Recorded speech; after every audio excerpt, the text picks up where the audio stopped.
Her small hand tugged at my sleeve as the celebration roared around us.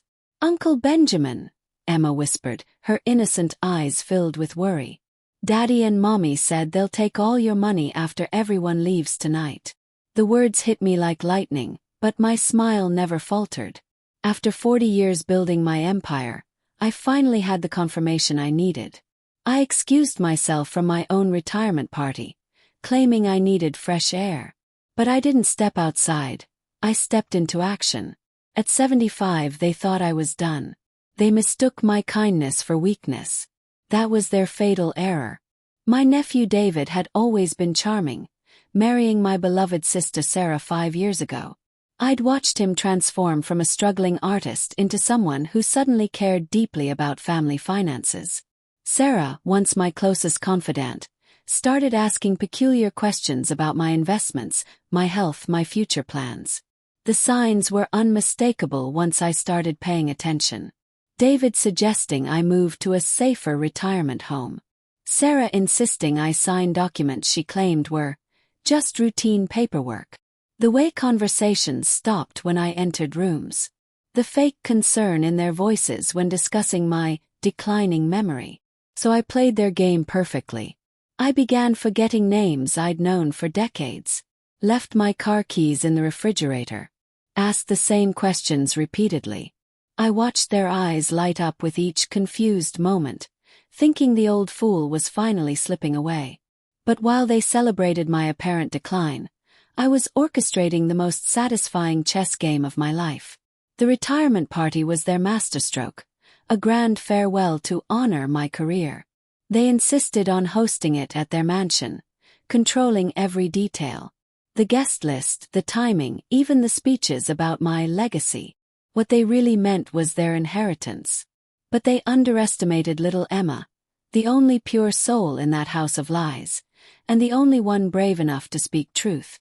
I left before the cake, but I didn't go home. I went straight to my lawyer's office, where everything had been prepared for months. My assets weren't just protected, they were weaponized. The next morning, David and Sarah arrived at my empty house, panic in their voices. "Benjamin," Sarah called through the door. "We need to discuss your health." Inside, they found only a letter on the kitchen table. "Since you've always admired this house so much, congratulations. It's yours now." Along with the 3 mortgages David secretly took against it. "Enjoy the monthly payments." 2 envelopes sat beside the note. Emma's contained a full scholarship fund, managed by trustees they'd never touch.